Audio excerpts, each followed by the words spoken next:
what is the best way to deal with desires and passions? Should we satisfy them or suppress or control them?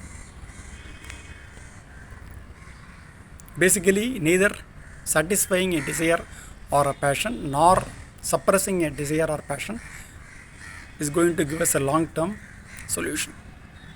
They may seem to be working for a period of time, but they will again come back with much more strength to cause us a lot of problem again.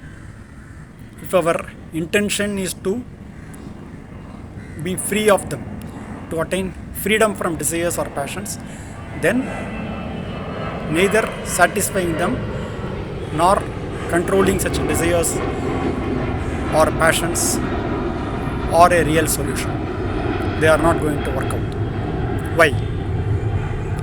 Let us see what really happens when we try to fulfill a desire or a passion. When we try to fulfill them, it is basically like adding more fuel to the fire. It will only help to burn the fire of desire with much more intensity, thereby make a person to long for such a kind of fulfillment again and again, which in turn will cause binding vasanas in the mind.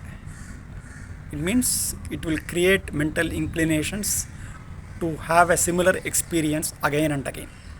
So, basically, fulfilling a desire or a passion is not really going to help us to go beyond them. Fine. How about refusing to fulfill a desire or passion, or controlling, suppressing such desires and passions are going to impact? When we try to suppress such desires or passions, they may seem to be in control for a short period of time.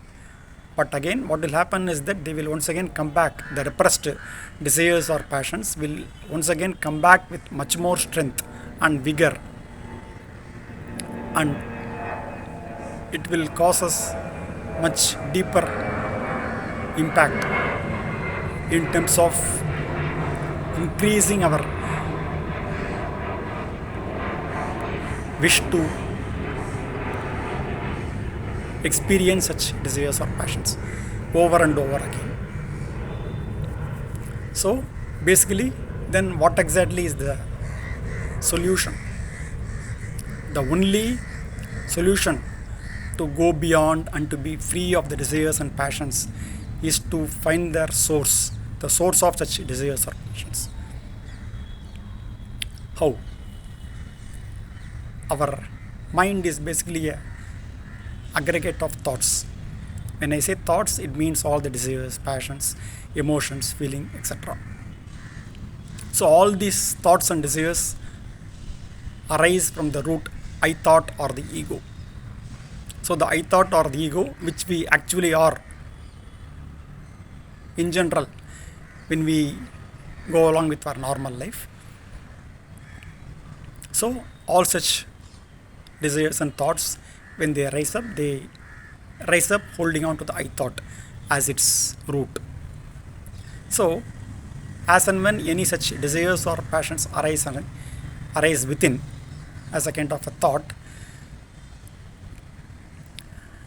when we basically try to remain aloof from either going after them, from either trying to fulfill them or trying to control them or suppress them. So we are not going to do both. We are not trying to go and fulfill the desires or passions, and we are not going to suppress or control the desires or passions. We are going to be extremely watchful as and when any thoughts or such desires or passions arise. We are going to be extremely watchful, and we don't go with them to fulfill. We are not going against them to control. We only stand apart and just be watchful without reacting to them. And what we do is, being watchful, what we do is we try to see where from they arise. See here, the basic important thing we need to note is that all the desires or passions, when they arise, they actually are in a way helping us to go beyond them. They actually act as a tool for us to turn our focus within towards the presence of Bhagavan or the pure awareness. So in a way they are helpful for us to go beyond them.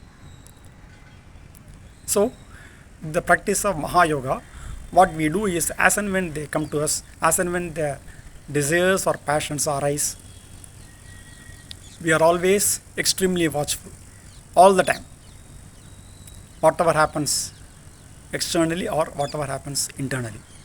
So when we thus remain always in a state of being alert and being watchful, then as and when such desires or passions arise, we will not go after them to fulfill them. We will not try to control them or suppress them.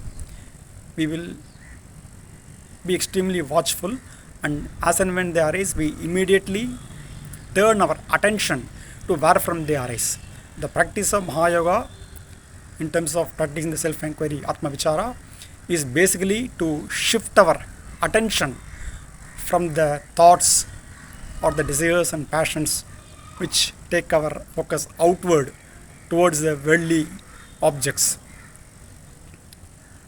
towards the worldly objects, and instead of going towards the worldly objects, the practice of Mahayoga, what really it does is, it shifts our attention towards the sense of beingness, towards the presence of Bhagavan within, towards the pure awareness. So this is what basically happens when we remain watchful, and the moment they arise, the moment the desires or passions arise, immediately we shift our attention towards the source where from they arise. And as we shift the attention within, then basically our attention will be on the sense of I am, the Aham or the pure awareness, because it is the source where from the ego and thoughts arise. The moment we shift our focus towards the inner awareness and being focused on the sense of beingness, then what happens is, naturally whatever the desires or passions which arose, they will go away, they will subside, and the ego or the mind will subside into the sense of beingness, the I am, the pure awareness. Because without thoughts, the ego or the mind will not remain apart from the sense of beingness, the pure awareness, I am. When we have all such kind of thoughts, desires and passions, there will be the tool, the entity called the mind, which will be operating in the sense of taking our attention towards the worldly objects, Vishayas. Here when we say worldly objects, we basically mean everything which is other than the sense of beingness, I am. It doesn't mean only the physical body. As the physical body basically means the 5 koshas. Udal Panchakosha Uru, Bhagavan says. That means body is basically comprised of 5 koshas. So the body, mind, intellect, the breathing, the wandering thoughts.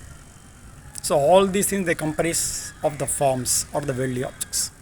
So anything which is beyond I am is basically a form, is basically a worldly object, Vishayas.